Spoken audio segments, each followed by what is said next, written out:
लोग पढ़ने वाले हैं इंक्रीजिंग एंड डिक्रीजिंग फंक्शन में इंटरवल कैसे ज्ञात करते हैं।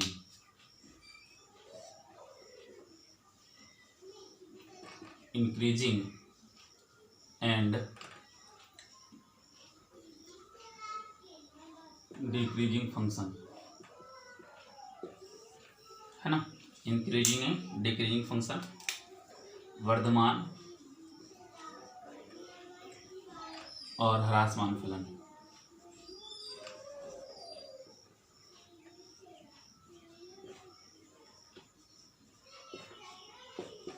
इसके पहले इंक्रीजिंग एंड डिक्रीजिंग फंक्शन का 2 वीडियो अपलोड कर दिए हैं, जिसमें हम लोग चेक करते थे कि कोई भी फंक्शन किसी भी इंटरवल में, किसी भी अंतराल में वर्धमान होगा या ह्रासमान होगा, है ना। कब वर्धमान होता है और कब ह्रासमान होता है ऐसा हम बता दिए हैं। और दूसरे वीडियो में बताए हैं क्या कि अवकलज का अनुप्रयोग करके, अवकलज का प्रयोग करके हम कैसे चेक करेंगे कि फलन वर्धमान है या ह्रासमान। ये सारा वीडियो, दोनों वीडियो इसके लिए हम क्या किए हैं, पहले से अपलोड कर दिए हैं। यदि आप लोग नहीं देखे हैं तो उसको प्लेलिस्ट में जाके देख सकते हैं।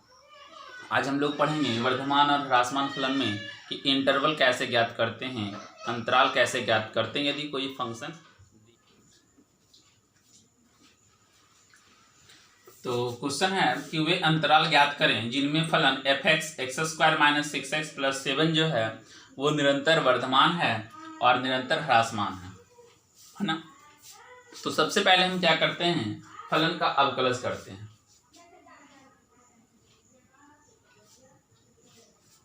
फलन का क्या करते हैं, अवकलज करते हैं। और अवकलज करने के बाद हम उसको क्या करते हैं, 0 के बराबर लिखते हैं। और 0 के बराबर करने के बाद x का वैल्यू निकालते हैं। और x का वैल्यू निकालने के बाद उसको संख्या रेखा पे दर्शाते हैं। संख्या रेखा से हम अंतराल बनाते हैं और उस अंतराल में चेक करते हैं कि फलन का मान निगेटिव होगा, यानी जो अवकलज का फलन है, फलन का अवकलज है वो निगेटिव होगा या पॉजिटिव होगा, है ना। तो देखते हैं हम।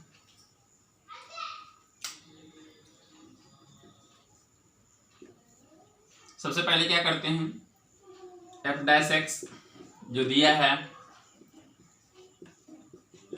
उसका अवकलज करेंगे।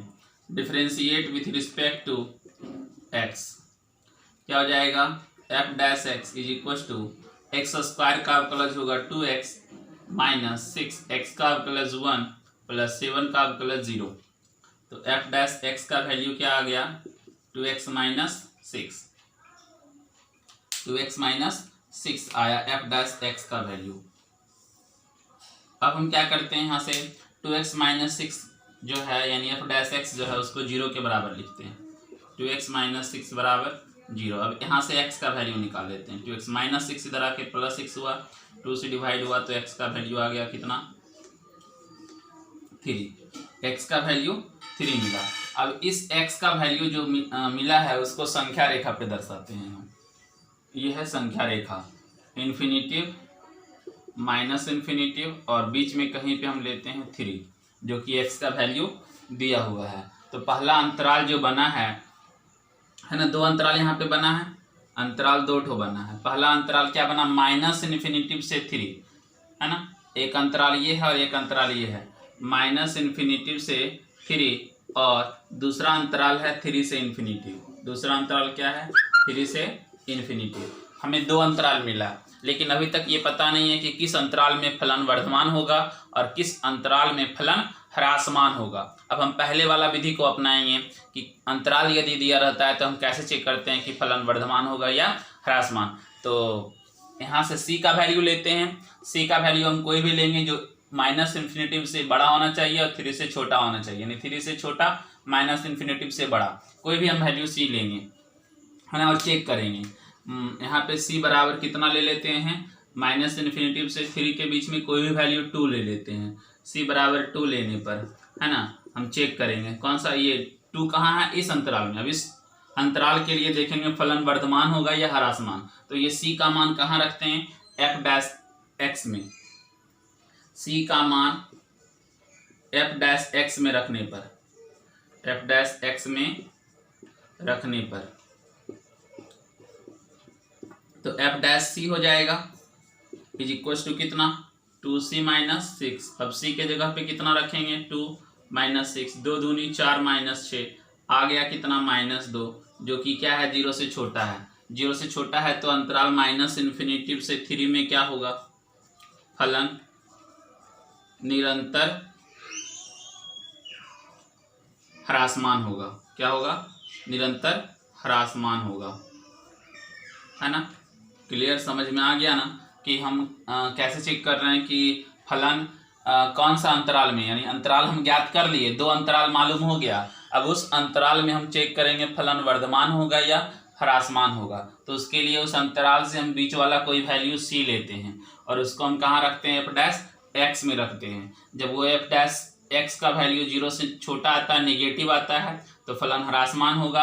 अब पॉजिटिव आता है तो फलन वर्धमान होगा। अब इसके लिए चेक करते हैं 3 से इन्फिनिटी में c का वैल्यू ले लेते हैं। c का वैल्यू हम ले लेते हैं 5 लेने पर, है ना, c बराबर 5 लेने पर। अब c का मान कहाँ रखेंगे, c का मान एफ डैश एक्स में रखने पर, एफ डैश एक्स में रखने पर, है ना। एफ डैश एक्स में रखेंगे तो एफ डैश एक्स मेरे पास क्या है, एफ डैश सी बन जाएगा। वो एफ डैश एक्स सी बनेगा 2c माइनस 6, 2c माइनस 6। सी के जगह पे कितना रखेंगे 5 माइनस 6, कितना होगा 10 माइनस 6 यानी 4, और 4 क्या है 0 से बड़ा है, पॉजिटिव है, तो लिखेंगे 3 से इन्फिनिटी में फलन निरंतर वर्धमान होगा, निरंतर वर्धमान होगा,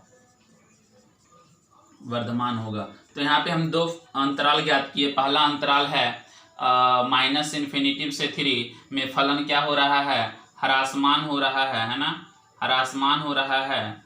और इस अंतराल में यहाँ पे फलन क्या हो रहा है, वर्धमान हो रहा है ना। समझ में आ गया कि माइनस इन्फिनिटी से 3 के बीच फलन ह्रासमान होगा और 3 से इन्फिनिटी के बीच फलन वर्धमान होगा।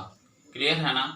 तो सबसे पहले हम क्या किए थे, यहाँ पे फलन का अवकलज करने के बाद उसको 0 के बराबर x का वैल्यू निकाले, उसको संख्या रेखा पे दर्शाए। संख्या रेखा पे दर्शाने के बाद हमें 2 अंतराल मिला, माइनस इन्फिनिटी से 3 और 3 से इन्फिनिटी। दोनों के लिए हम c का वैल्यू लिए हैं अंतराल के बीच और उस पर चेक किए फलन वर्धमान है या ह्रासमान। फिर 3 से इन्फिनिटी के बीच हम c का वैल्यू लिए और उस पर चेक किए फलन वर्धमान है या ह्रासमान। तो इस तरह से हम क्या करते हैं, अंतराल ज्ञात करते हैं। उम्मीद है समझ में आया होगा। समझ में आया तो कमेंट जरूर करें, ठीक है ना। नेक्स्ट क्वेश्चन देखते हैं हम।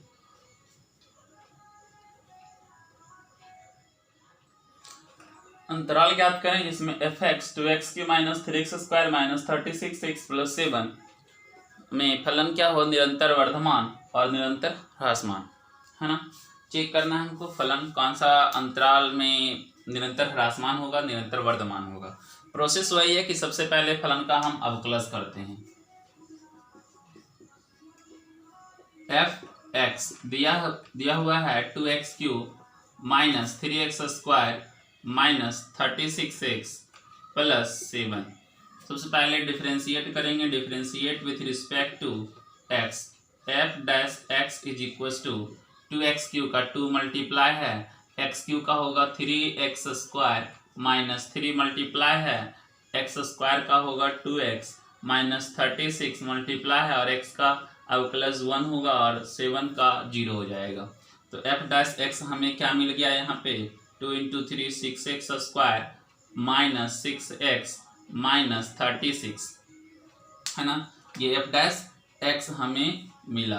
अब इस f डैश x को हम क्या करेंगे, 0 के बराबर लिखेंगे, चूँकि 6x² minus 6x minus 36 is equal to 0। 6 common है, 6 कॉमन लेके उधर भेज देते हैं तो बच जाता है x² माइनस x और माइनस 6 इक्वल टू 0।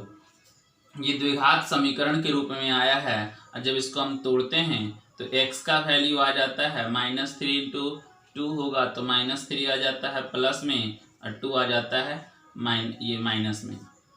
इसको जब सॉल्व करेंगे तो x का वैल्यू 3 आएगा और -2 आएगा, है ना, क्योंकि 3 दूनी 6 होता है, माइनस और 3 में से 2 जाएगा तो 1 बचेगा, तो -3 होगा प्लस 2 होगा। तो उसका वैल्यू हम जब निकालेंगे तो x का वैल्यू 3 आएगा और 2 आएगा।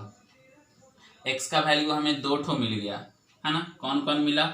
x का वैल्यू 3 मिला और x का वैल्यू -2 मिला। अब -2 छोटा है तो संख्या रेखा पे हम इसको दर्शाएंगे तो -2 पहले आएगा और 3 बाद में आएगा है ना।